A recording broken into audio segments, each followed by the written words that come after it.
Hai, Assalamualaikum. Hari ni saya nak buat kuih tepung pelita, kuih yang sangat popular pada bulan puasa. Pada tahun 2020 dulu, sewaktu PKP, saya dah pernah buat resepi ni, tapi masa tu tak ada daun pisang, jadi saya gunakan bekas yang seperti ini. Kuih ni sangat sedap kita makan waktu berbuka puasa. Mula-mula sekali, kita akan layurkan daun pisang di atas api. Tujuan kita layur ni supaya daun pisang tu lembut. Nanti bila kita nak buat bekas tu, dia tak jadi mudah terkoyak. Daun pisang ni tadi sebelum layur kita dah lap bersih ya. Saya gunakan kotak ni sebagai saiz untuk daun pisang yang akan saya guntingkan nanti. Saiznya 5 inci kali 4 inci ya. Kalau anda tak nak gunakan kotak ni ataupun saiz yang saya tunjuk ni pun tak apa.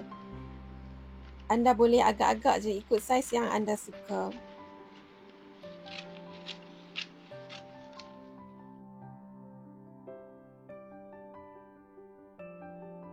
Untuk setiap biji bekas, kita akan gunakan 2 keping daun pisang supaya nanti dia tak mudah terkoyak dan lebih kukuh lagi. Saya gunakan kotak santan sebagai acuannya.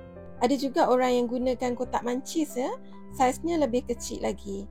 Beginilah cara saya bentukkan bekasnya. Letakkan kotak santan, kemudian lipat pada bahagian kiri dan kanan daun pisang. Pada bahagian sebelah lagi pun ulangi proses yang sama juga. Lipat dengan kemas pada bahagian kiri dan kanan.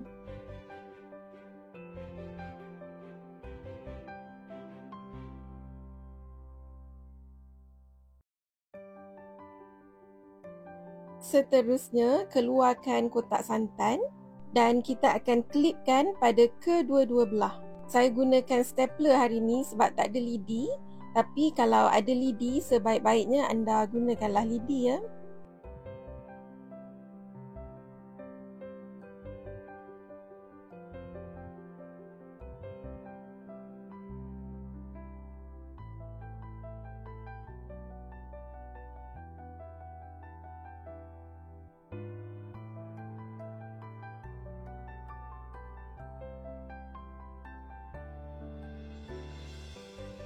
Kalau ada bahagian yang tak sama tinggi tu, anda boleh trimkan sedikit.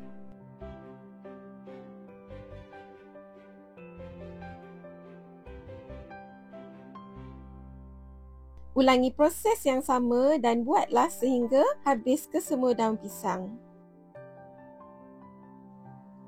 Yang tak ada daun pisang, macam saya sebutkan tadi, boleh gunakan bekas ni ya. Sekarang saya akan sediakan lapisan bawahnya dulu.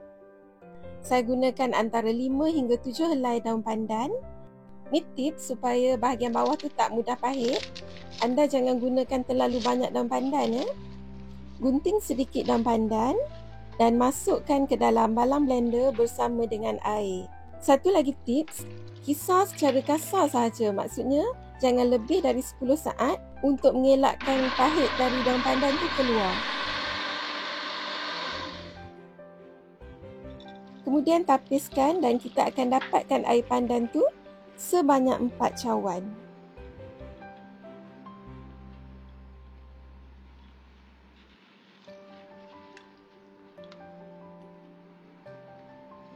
Sukat 4 cawan air pandan dan masukkan ke dalam periuk.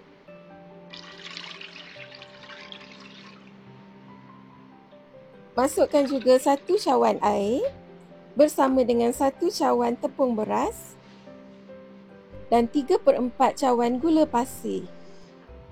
Masukkan sedikit garam dan air kapur ni, jangan ambil bahagian yang kapur ni ya, nanti pahit. Anda kacau sikit dan ambil bahagian airnya saja seperti ini. Tujuan kita gunakan air kapur supaya bahagian hijau ni dia lebih kenyal lagi. Kalau tak ada, anda boleh skip ya, tak guna pun tak apa. Masukkan beberapa titis pewarna hijau dan kacau adunan hingga sebati. Bila dah sebati begini, hidupkan api perlahan dan masaklah sehingga adunan menjadi licin dan hampir pekat. Sentiasa dikacau supaya bahagian bawah tak jadi berkerak. Ni dia dah mulai pekat dan bila nampak meletus kecil seperti ni, boleh matikan api. Setiap bekas tadi, saya akan isikan dengan setengah hingga 1 sudu kecil gula. Tujuan kita letakkan gula ni, supaya nanti bila kita letakkan lapisan hijau tu, gula tu akan cair. Ia akan memberikan rasa yang lebih sedap lagi nanti. Curahkan adunan hijau yang masih panas tu ke dalam bekas. Ulangi proses yang sama sehingga habis kesemuanya.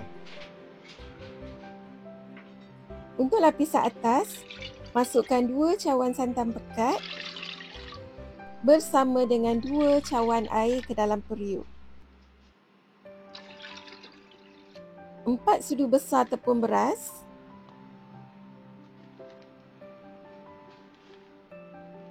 Dan juga garam untuk menaikkan lemak lagi pada bahagian lapisan atas tu. Kacau hingga sebati dan sama seperti langkah untuk proses yang pertama tadi, kita akan masak juga dalam api yang perlahan sehingga adunan menjadi licin dan hampir pekat. Bila dah nampak mulai pekat seperti ni dan ada letusan kecil, anda boleh matikan api. Jangan biar lama lagi supaya dia tak jadi berketul. Lapisan atas ni memang dia lebih cair lagi berbanding dengan lapisan bawah tadi. Kalau anda masak lebih lama, nanti lapisan atas tu tak jadi licin. Ini tips juga ya. Curahkan adunan yang masih panas ke atas lapisan hijau tadi. Ni saya dapat anggaran 22 hingga 24 bekas. Lapisan ni dia cepat keras. Kuih ni sedap dimakan sejuk-sejuk. Jadi sejukkan sekejap dalam peti sejuk. Dan saya letakkan daun pandan yang dipotong kecil sebagai hiasan. Kalau anda tak nak letakkan pun tak apa. Kuih ni juga tak perlu dikukus lagi sebab kedua-dua lapisan tadi kita telah pun masak dengan sempurna.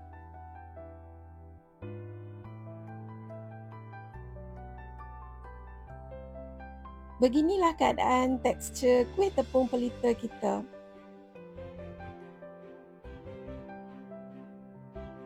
Lapisan bawahnya kenyal sedikit dan lapisan atasnya lembut bergedik-gedik. Dan gula yang kita taburkan pada dasar bekas tadi akan cair. Dan inilah yang memberi keistimewaan pada kuih ini dan rasanya sangat sedap. Selamat mencuba semua. Siap.